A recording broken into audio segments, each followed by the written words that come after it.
Oxygen की deficiency होती है हमारे बॉडी में आने के बाद, हमारे बॉडी के ऑर्गन के साथ, सेल्स के साथ, टिश्यूज के साथ ऑक्सीडेशन नहीं कर पाने के लिए हमें क्या करना पड़ता है, एंटीऑक्सीडेंट का इंटेक करना पड़ता है। तो फ्री रेडिकल्स अगर बॉडी को अटैक कर रहा है तो क्या होता है, हमारी बॉडी में डिजीजेस डेवलप होता है, जैसे कि नॉर्मली हम जानते हैं BP, diabetes, sugar, cholesterol, heart disease, chronic, बहुत सारा डिजीज होता है बॉडी को अटैक करता है। तो फ्री रेडिकल्स से बचने के लिए हमें क्या करना चाहिए, एंटीऑक्सीडेंट का सपोर्ट डेली बेसिस में लेना है, जो कि फ्रूट्स एंड वेजिटेबल्स से हमें मिलता है। तो फ्री रेडिकल्स में जो भी मॉलिक्यूल होता है, वैलेंस इलेक्ट्रॉन जो एक कम इलेक्ट्रॉन होता है, वो क्या होता है, अगर हमारे बॉडी में एंटीऑक्सीडेंट सपोर्ट नहीं है तो क्या करता है, हमारे बॉडी के अंदर रिएक्शन करके चला जाता है। तो एंटीऑक्सीडेंट के और भी बहुत सारा बेनिफिट्स होता है, जैसे कि स्किन बेनिफिट्स होता है।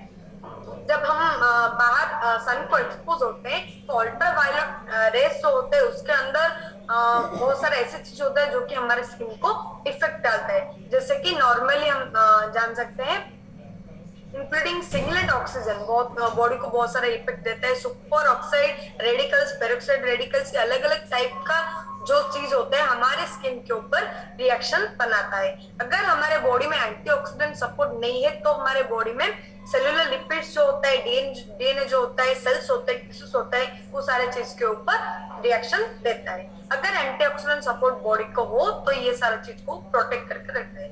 उसके साथ साथ प्री मैच्योर एजिंग, बहुत सारे लोग ऐसे होते हैं कम एज के होते हैं मगर दिखने में बहुत ज्यादा एज के लगते हैं, तो क्या होता है, उनके स्किन में ऐसे कुछ डिसऑर्डर आ जाता है या उनके बॉडी में कुछ ऐसे शेप अलग हो जाता है, बॉडी का स्ट्रक्चर अलग हो जाता है, ऐसे देखने में लगते हैं बहुत सारा एज के। तो क्यों ये होता है, स्किन में डिसऑर्डर आने की वजह से ये सारी चीज होता है। जैसे कि कैंसर्स भी डेवलप हो सकते हैं अगर आप अल्ट्रावायलेट रेस को एक्सपोज हो रहे हैं और एंटीऑक्सीडेंट बॉडी को डेफिशिएंसी कर रहे हैं। बेटा कैरोटीन नाम का चीज होता है, अस्ताजैंथिन नाम का चीज होता है, विटामिन ई होता है, ये सारा चीज को मिला के जितना पावर हमारे बॉडी में जनरेट होता है उतना ही पावर हमें एंटीऑक्सीडेंट से मिलता है, जो कि हमारा स्किन को प्रोटेक्ट करके रखता है।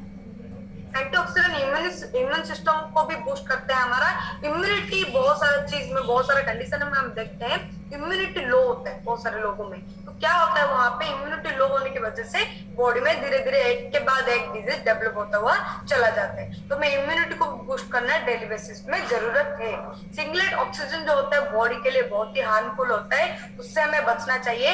आस्ताजैंथिन, स्पिरुलिन, ये दो चीज अगर हमारे बॉडी को हम दे रहे हैं तो हमारा इम्यूनिटी भी बूस्ट होता है। 10 टाइम्स स्ट्रॉन्गर होता है। कैरोटीनॉइड्स हम तो सुने होंगे, कैरोटीनॉइड्स में जो भी पावर होता है 10 टाइम्स मोर पावर क्या होता है, आस्ताजैंथिन में पावर होता है 5 times more power. Vitamin E में जितना पावर होता है 500 टाइम्स मोर पावर हमें यहाँ पे एंटीऑक्सीडेंट में मिल जाता है, जो कि हमारा ओवरऑल हेल्थ को मेंटेन करने में हमें हेल्प करता है। एंटीऑक्सीडेंट के और भी बहुत सारे हेल्थ बेनिफिट्स होते हैं, जैसे कि बाहर हम अगर एक्सपोज होते हैं, अभी नाउ डेज जो एनवायरनमेंट है, बाहर जो एनवायरनमेंट है पूरा पॉल्यूटेड एयर है, तो उस एयर में ऐसा बहुत सी सारा चीजें जो कि हमारे बॉडी को अटैक कर सकते हैं। तो उससे बचने के लिए हमें क्या करना है, एंटीऑक्सीडेंट सपोर्ट लेना है, जो कि वैरायटी टाइप्स हम ले सकते हैं, जैसे कि normally vitamin, minerals, phytochemicals, phytonutrients जो भी होते हैं, प्लांट सोर्स से जो आते हैं, एंजाइम्स, गुड एंजाइम्स बॉडी को देना बहुत ही जरूरी है। अगर ये सारा चीज लैक हो रहा है तो आपको heart problems, eye problems, memory issues, mood disorder, immune system problem आ सकता है। मूड डिसऑर्डर ऐसे डेंजरस चीज होता है, अभी आपका मूड ठीक है, थोड़ी देर बाद आपका मूड अलग हो जाता है। तो टाइम टू टाइम आपका मूड चेंज हो जाता है, वो बॉडी में बहुत सारा प्रॉब्लम दिखाई देता है। तो फ्री रेडिकल्स क्या होता है, फ्री रेडिकल्स क्या होता है, जिसके पास एनर्जी का डेफिशिएंसी हो, उससे एनर्जी चाहिए, तो एनर्जी वो कहाँ से लेगा, सपोर्ट कहाँ से लेगा, जब वो हमारे बॉडी को अटैक करता है, हमारे सेल्स को हमारे टिश्यूज के अंदर से ले जाता है इलेक्ट्रॉन। अगर हमारे बॉडी में एंटीऑक्सीडेंट सपोर्ट हो तो हमारे बॉडी को प्रोटेक्ट करके रखता है, और एंटीऑक्सीडेंट के पास में एक इलेक्ट्रॉन ज्यादा होता है, तो जब फ्री रेडिकल्स अटैक करता है, ज्यादा इलेक्ट्रॉन क्या करता है, कम इलेक्ट्रॉन वाला को दे देता है। तो बहुत सारे चीजों से ऐसे आ सकता है फ्री रेडिकल्स, जैसे कि अल्ट्रावायलेट रेस से आ सकता है, पॉल्यूटेड एयर से आ सकता है, स्ट्रेस की वजह से भी बॉडी में धीरे धीरे एंटीऑक्सीडेंट लेवल लो हो सकता है, डाइट प्लान अगर हमारा पूरा हो तो भी धीरे धीरे एंटीऑक्सीडेंट का लेवल कम हो सकता है और फ्री रेडिकल्स हमारे बॉडी को अटैक कर सकता है। तो यहाँ पे इमेज दिखा गया है, एंटीऑक्सीडेंट जो होते हैं उसके पास एक इलेक्ट्रॉन ज्यादा है और जो फ्री रेडिकल्स है उसके पास एक कम है। तो यहाँ पे ये दोनों मिला के एंटीऑक्सीडेंट क्या करता है, फ्री रेडिकल्स को एक इलेक्ट्रॉन दे देता है और फ्री रेडिकल्स वो इलेक्ट्रॉन का एक्सेप्ट करता है, कंप्लीट एक आयन एक मॉलिक्यूल बन जाता है जिसे कि हम न्यूट्रलाइज बोलते हैं। तो एंटीऑक्सीडेंट पूरा बॉडी को कैसे सपोर्ट करता है, हमारे सेल को डैमेज होने से बचाता है। जब हमारे बॉडी में एंटीऑक्सीडेंट प्रेजेंट हो, एंटीऑक्सीडेंट क्या करता है, फ्री रेडिकल्स को न्यूट्रलाइज करता है, जो फ्री रेडिकल्स बॉडी को अटैक नहीं कर पाते। तो एंटीऑक्सीडेंट सपोर्ट जैसे क्या होता है, विटामिन सी से हम ले सकते हैं एंटीऑक्सीडेंट सपोर्ट। तो फ्री रेडिकल को स्टेबलाइज बनाने के लिए विटामिन सी का रोल यहाँ पे प्ले होता है। एक इलेक्ट्रॉन शेयर करते हैं, एक इलेक्ट्रॉन एक्सेप्ट करता है, जो फ्री रेडिकल्स एक्सेप्ट करता है एंटीऑक्सीडेंट शेयर करता है। तो अगर एंटीऑक्सीडेंट का deficiency of free radicals body को अटैक कर रहा है, जैसे कि अलग अलग सोर्स से वो आता है, अल्ट्रावायलेट रे से आ सकता है, पोल्यूशन से आ सकता है, स्ट्रेस की वजह से आ सकता है, डाइट प्लान अगर हमारा ठीक नहीं है, न्यूट्रिशन खाने में डेफिशिएंसी है तो भी फ्री रेडिकल्स अटैक कर सकते हैं। उसके बाद क्या होता है, अदर साइड क्या होता है, अटैक होने के बाद कैंसर, एजिंग प्रॉब्लम, जो कम एज की होते हैं मगर ज्यादा एज की लगते हैं, हार्ट अटैक, डायबिटीज, डर्माटिस और अदर हेल्थ कॉम्प्लिकेशन। तो ये अलग अलग टाइप क्रोनिक डिजीज जो होता है हमारे बॉडी को अटैक करता है जब फ्री रेडिकल्स बॉडी को अटैक करता है। तो एक्सेसिव फ्री रेडिकल्स बॉडी में अगर ज्यादा फ्री रेडिकल्स रह रहे हैं, एंटीऑक्सीडेंट नहीं रह रहे हैं उसे न्यूट्रलाइज बनाने के लिए, तो क्या होता है, diabetes, cancer, asthma, uric acid का बढ़ जाना, किडनी फेलियर, एथराइटिस, एलर्जीज, अलग अलग टाइप का कोलेस्ट्रॉल, ये हर एक टाइप का डिजीज हमें अटैक करता है। तो हम देख सकते हैं कितना इंपॉर्टेंट चीज हमारे लिए है। फ्री रेडिकल्स जब अटैक करते हैं, ये सारा डिजीज डेवलप होता है, तो हमें क्या करना है, फ्री रेडिकल्स को न्यूट्रलाइज करने के लिए एंटीऑक्सीडेंट सपोर्ट देना है। तो सपोर्ट कहाँ से आएगा, जिससे कि vitamin A, vitamin C, D, E, K and folic acid, ये सारा चीज से हम पा सकते हैं। तो ये कहाँ से पाएंगे, ये सारा विटामिन हमें कहाँ से मिलेगा, हमारे फूड या सप्लीमेंट से हमें ये सारा विटामिन मिल जाएगा, जिसके बाद इसे लेने के बाद हमारे बॉडी में धीरे धीरे एंटीऑक्सीडेंट का सपोर्ट आएगा और हमारे सेल्स को, टिश्यूज को, बॉडी का पूरा ऑर्गन को ये प्रोटेक्ट करके रखेगा। तो अलग अलग हेल्थ बेनिफिट्स होते हैं जब हम एंटीऑक्सीडेंट सपोर्ट बॉडी को देते हैं। विटामिन क्या होता है देखेंगे, विटामिन दो टाइप का होता है, एक होता है फैट सॉल्युबल, दूसरा होता है water soluble. Fat soluble vitamin जो होता है ए, डी, ई, के, 4 टाइप का फैट सॉल्युबल विटामिन होता है, जो कि स्मॉल अमाउंट बॉडी को चाहिए होता है मगर वो हमारे हेल्थ के लिए बहुत ही इंपॉर्टेंट होता है। फैट सॉल्युबल विटामिन क्या होता है, हमारे लिवर में स्टोर रहता है। अगर कोई दिन हम फैट सॉल्युबल विटामिन इंटेक नहीं कर पाए तो हमारे लिवर में स्टोर होता हुआ फैट सॉल्युबल विटामिन हमें विटामिन प्रोवाइड करता है। तो हमें हमारे लिवर में ये एडिपोज टिश्यूज के पास स्टोर करके रहता है। तो डेली बेसिस में अगर हम इंटेक नहीं भी कर पाए, हमारे बॉडी में ये यूज होता है। विटामिन एक माइक्रो न्यूट्रिएंट्स होता है जो कि स्मॉल क्वांटिटी में चाहिए होता है। वाटर सॉल्युबल विटामिन जैसे हम ले सकते हैं B complex vitamin and vitamin C, ये 2 टाइप का विटामिन क्या होता है, वाटर सॉल्युबल होता है जो कि हमें डेली बेसिस पे लेना ही चाहिए, क्योंकि वाटर सॉल्युबल होता है, वाटर के साथ जितना यूज होता है यूज हो जाता है और जितना यूज नहीं हो पाता बाहर निकल जाता है। मगर फैट सॉल्युबल विटामिन बॉडी में स्टोर होकर रहता है, इससे हम जब भी हमारा रिक्वायरमेंट हो, अगर ज्यादा हम ले चुके हैं बॉडी में स्टोर होकर रुक गया ये, तो ये दोबारा यूज होता है बॉडी में, जो कि फैटी टिश्यूज के अंदर स्टोर होकर रहता है। हमें फैट सॉल्युबल विटामिन अगर कुछ दिन मिक्स कर रहे हैं तो भी चलेगा, मगर water soluble vitamin daily basis में हमें बॉडी को देना है। तो जनरली क्या होता है, जो फैट सॉल्युबल विटामिन हम ज्यादा लेते हैं तो हमारे बॉडी को रिस्क रहता है as compare to water soluble vitamin. Water soluble vitamin अगर बॉडी में एक्सेस हो रहा है तो हमें कुछ प्रॉब्लम नहीं होगा, मगर फैट सॉल्युबल विटामिन अगर एक्सेस हो रहा है और आप डेली बेसिस पे इंटेक भी कर रहे हैं, कभी वो बर्न होने की चांस नहीं पा रहा है, तो वहां पे क्या होता है, हमारे ऊपर रिस्क आ जाता है। तो हमें क्या करना है, काउंट करके फैट सॉल्युबल विटामिन इंटेक करना है। तो well balance diet maximum time क्या होता है, नॉर्मली हम सोचते हैं नहीं मैं बैलेंस न्यूट्रिशन खा रहा हूँ तो मुझे विटामिन मिनरल्स नहीं चाहिए, ऐसे हम सोचते हैं। मगर क्या होता है, वेल बैलेंस मील प्लान होने के बाद भी बॉडी को एंटीऑक्सीडेंट सपोर्ट चाहिए होता है, vitamin water soluble fat soluble दो चीज चाहिए होता है। तो अलग अलग टाइप का विटामिन डेरिवेटिव्स में लेना हमारे लिए जरूरी है।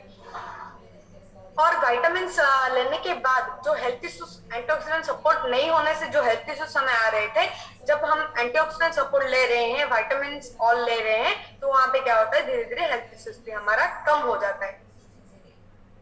तो जब फैट सोल्यूबल विटामिन सब इंटेक करते हैं तो क्या क्या हेल्थ प्रॉब्लम से हम रिलीफ पा सकते हैं, जैसे कि इंफ्लेमेटरी बॉल डिजीज जो होता है, क्रोनिक पैनक्रियाटिस डिजीज जो होता है, सिस्टिक फिब्रोसिस जो होता है, ये सारा चीज को हम दूर कर सकते हैं। उसके साथ साथ क्या होता है, मैक्सिमम टाइम बॉडी में एब्जॉर्प्शन नहीं होता, विटामिन मिनरल्स या कुछ भी फूड हम खा रहे हैं, बॉडी में एब्जॉर्प्शन कैपेसिटी कम हो जाता है। मगर जब एंटीऑक्सीडेंट सपोर्ट देते हैं तो ओवरऑल बॉडी में एब्जॉर्प्शन कैपेसिटी धीरे धीरे इंक्रीज हो सकता है। तो आप जिस भी वे में खाना खा रहे हैं, जिस भी जिससे भी कंसल्टेंसी ले रहे हैं, तो पूरा मील प्लान बनाइए, कौन सा चीज कितने क्वांटिटी में खाना चाहिए और उसका एब्जॉर्प्शन होने के लिए क्या क्या ऐड ऑन करना है, ये सारा डिसाइड कर सकते हैं। विटामिन ए जो होता है, विटामिन ए का डेफिशिएंसी होने से बॉडी में क्या क्या प्रॉब्लम आ सकता है वो देखेंगे। जैसे कि हेयर्स हमारा ड्राई हो जाता है, एनर्जी लेवल डाउन रहता है, ग्रोथ प्रॉपर तरीके से नहीं होता, जिस साइज में जितना ग्रोथ होना चाहिए उतना ग्रोथ नहीं हो पाता, इम्यूनिटी डिसऑर्डर आ जाते हैं, एक्नेस तो हर एक को मालूम होगा, एक एक्ने आने से हेडेक स्टार्ट हो जाता है हमारा, तो एक्नेस भी आ सकते हैं अगर विटामिन ए का डिफिशिएंसी हो। नाइट ब्लाइंडनेस पे आ जाता है विटामिन ए का डेफिशिएंसी में। अनवांटेड वेट लॉस हम नहीं चाह रहे हैं मगर हमारा वेट लॉस हो रहा है, तो वो भी विटामिन ए के डेफिशिएंसी में हो सकता है। इंसोम्निया, रात में स्लीपिंग डिसऑर्डर भी हमें आ सकते हैं। विटामिन डी जो होता है पूरा बॉडी में बहुत ही इंपॉर्टेंट रोल प्ले करता है, जो कि हमें मालूम होगा कैल्शियम का एब्जॉर्प्शन के लिए हमें विटामिन डी का जरूरत होते है। तो हमारे पूरे बॉडी में कैल्शियम एब्जॉर्प्शन करता है स्मॉल इंटेस्टाइन में, और हमारा ब्लड लेवल्स मेंटेन करता है कैल्शियम एंड फास्फोरस, जो कि हमारा बोन का फॉर्मेशन के लिए, बोन का मिनरलाइजेशन के लिए, ग्रोथ के लिए, बोन का रिपेयर करने के लिए, तो ये सारा चीज के लिए विटामिन डी का इम्पोर्टेंस बहुत ही ज्यादा होता है। उसके साथ साथ हमारा मसल्स को स्ट्रेंथ देने के लिए, इम्यूनिटी को बूस्ट करने के लिए, पूरा बॉडी में इन्फ्लेमेशन को डिक्रीज करने के लिए हमें विटामिन डी का हेल्प मिल जाता है। विटामिन डी का डेफिशिएंसी से क्या क्या होता है, स्लीपिंग डिसऑर्डर स्टार्ट हो जाता है। अभी नाउडेज बहुत ही बड़ा इशू है स्लीपिंग, बहुत सारे लोगों को नींद नहीं आती रात में, कोई 1 आवर्स होता है, कोई 2 आवर्स होता है, कोई 3 आवर्स होता है। तो पर्टिकुलर हमें जितना टाइम चाहिए होता है, जो कि पूरा दिन का by 3 24 hours by 3 6 to 8 hours जो स्लीप हमारे बॉडी को चाहिए होता है, वो स्लीप बहुत सारे लोगों को नसीब नहीं होता, क्योंकि उनके बॉडी में विटामिन डी का डेफिशिएंसी है। मूड हमारा स्विंग हो जाता है, बैक पेन स्टार्ट हो जाता है, कुछ भी सोचने का हमें कुछ भी डिसीजन नहीं ले पाते, कॉन्फिडेंस लेवल लो हो जाता है, आलस फील होता है, स्किन हमारा डार्क हो जाता है, इन्फेक्शंस बहुत सारे आ जाते हैं, मसल्स का स्ट्रेंथ धीरे धीरे डिक्रीज हो जाता है, वीकनेस हमें आ जाता है। अगर विटामिन डी का डेफिशिएंसी हो तो ये बहुत सारा चीज जो होता है बहुत ही इंपॉर्टेंट होता है। मसल्स का स्ट्रेंथ हमारे लिए बहुत इंपॉर्टेंट है, स्लीप होना बहुत इंपॉर्टेंट है, ये सारी चीज हमें लैक हो जाता है। विटामिन ई का रोल क्या होता है, जब विटामिन ई का डेफिशिएंसी होता है तो आपको कैंसर आने के चांसेस होते हैं, ब्लाइंडनेस आने के चांसेस होते हैं, फर्टिलिटी इश्यूज आ सकते हैं, इम्यूनिटी लो हो सकता है, लेग क्रैम्प हो सकते हैं, स्किन आपका ड्राई हो सकता है, मसल्स को वीकनेस आ जाता है, हेयर लॉस हो जाता है, एनीमिया नाम का डिजीज आपको अटैक कर देता है, जो कि ब्लड रिलेटेड डिजीज है। तो ये सारा चीज क्या होता है, विटामिन ई जब बॉडी में डेफिशिएंसी हो रहा है, ये सारी चीज आप फील कर सकते हैं। जो विटामिन ई का डेफिशिएंसी और भी बहुत सारे डिजीज अटैक कर सकते हैं, जैसे कि अस्थमा एक ऐसा चीज है, आपको पूरा जो आपका बॉडी का सिस्टम है, इम्यूनिटी सिस्टम को रिलेटेड है, तो अस्थमा में आप सफर हो सकते हैं आप विटामिन ई का जब डेफिशिएंसी हो। फर्टिलिटी इश्यूज आ सकते हैं, प्रोस्टेट कैंसर डेवलप हो सकता है, एज रिलेटेड डीजेनरेशन आपको हो सकता है, फैटी लिवर नाम का डिजीज जो होता है, लिवर में ज्यादा फैट स्टोर होना, एक्सेस फैट होने से फैटी लिवर डिजीज अटैक करता है।